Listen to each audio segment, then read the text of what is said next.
Chief electoral officer মূল বক্তব্যটা ছিল যে নির্বাচনের পরে যে সমস্ত জায়গায় হিংসা ঘটছে এই সমস্ত হিংসা বন্ধ করতে হবে, আক্রমণ বন্ধ করতে হবে এবং প্রশাসনিক পুলিশ যাতে সক্রিয়ভাবে তাদের বিরুদ্ধে ব্যবস্থা নেয়, দুষ্কৃতিকারীদের গ্রেপ্তার করে স্বাভাবিক অবস্থায় ফিরিয়ে আনে, সেটা বলা হয়েছে। আর উনি বলেছেন যে তারা অলরেডি সমস্ত মহকুমা শাসক এবং থানা লেভেলে তারা নির্দেশ দিয়েছেন অল পার্টি মিটিং ডেকে বসে যাতে পিসফুল ব্যবস্থাটা আনা যায় তার জন্য তারা উদ্যোগ গ্রহণ করবে। উনি আমাদেরকে এটা জানিয়েছেন, অলরেডি এটা বিভিন্ন মহকুমাতে আজকে মিটিং হয়েছে, আর বাকি যেগুলো হয়নি সেগুলো হবে। উনি আমাদেরকে আশ্বস্ত করেছেন আর সঙ্গে বলেছেন যে যেখানে যেখানে এই যত হিংসাত্মক ঘটনা ঘটছে এটা বন্ধে সমস্ত ব্যবস্থা গ্রহণ করতে এবং দরকার হলে প্যারামিলিটারি ফোর্স আরও কিছুদিন রাখা হবে রাজ্যে, এটাও জানিয়েছেন আমাদেরকে।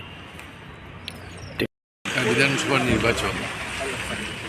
নির্বাচনের পূর্বেই ভোটারদের মধ্যে আশঙ্কা ছিল যে ঠিকমতো ভোট দিতে পারবো কিনা, কারণ ভোটটা নির্ভর করেছে গণতন্ত্র পুনরুদ্ধারের প্রশ্নে এবং অসংখ্য বাধা বিপত্তি হয়েছে, থ্রেটেনিং হয়েছে, টাকা পয়সা দেওয়া হয়েছে শাসক পার্টির তরফে।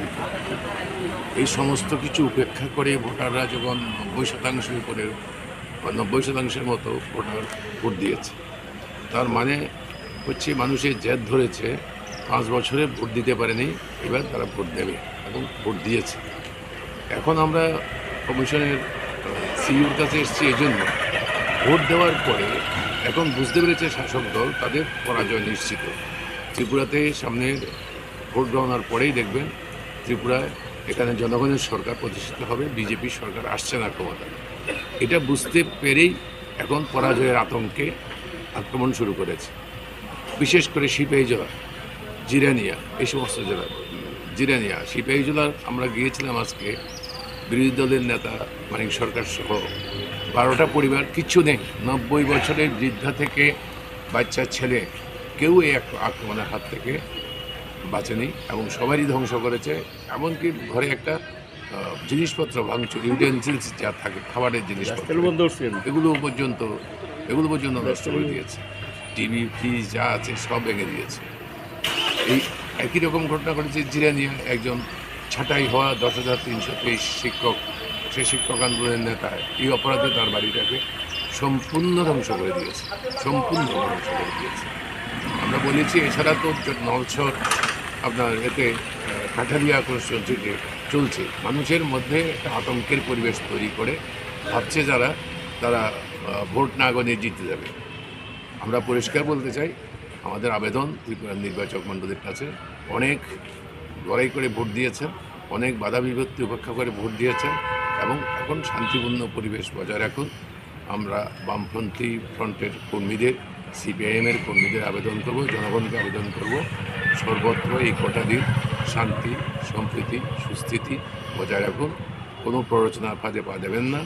আর যদি গ্রামে একান্তই চন্দননগরে যা ঘটেছে, গোটা গ্রাম আক্রান্ত হয়েছে, এরকম ঘটনা ঘটলে আমাকে আমার জীবনের সম্পত্তি বাঁচানোর জন্য যা করা দরকার তাই করতে হবে। এটাই হচ্ছে রাজ্যবাসীর কাছে আমাদের আবেদন হিসাবে।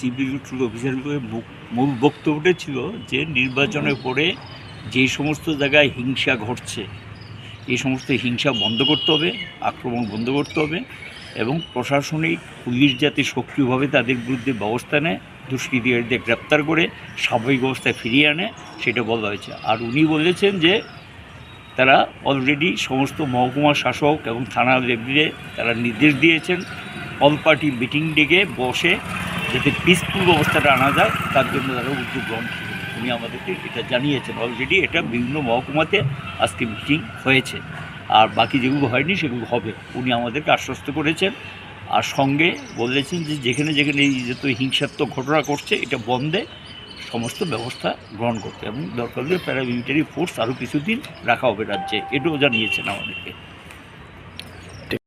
বিধানসভা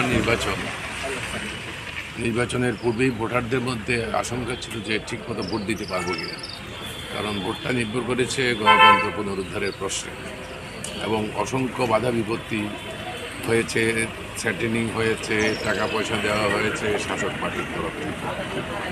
এই সমস্ত কিছু উপেক্ষা করে ভোটাররা যখন 90% উপরে 90% মতো ভোটার ভোট দিয়েছে, তার মানে হচ্ছে মানুষের জেদ ধরেছে 5 বছরে ভোট দিতে পারেনি, এবার তারা ভোট দেবে এবং ভোট দিয়েছে। এখন আমরা কমিশনের সিইওর কাছে এসেছি এই জন্য, ভোট দেওয়ার পরে এখন বুঝতে পেরেছে শাসক দল তাদের পরাজয় নিশ্চিত। ত্রিপুরাতে সামনের ভোট গণনার পরেই দেখবেন ত্রিপুরায় এখানে জনগণের সরকার প্রতিষ্ঠিত হবে, বিজেপি সরকার আসছে না ক্ষমতায়। এটা বুঝতে পেরেই এখন পরাজয়ের আতঙ্কে আক্রমণ শুরু করেছে, বিশেষ করে সিপিআই জেলা, জিরানিয়া, এই সমস্ত জেলা।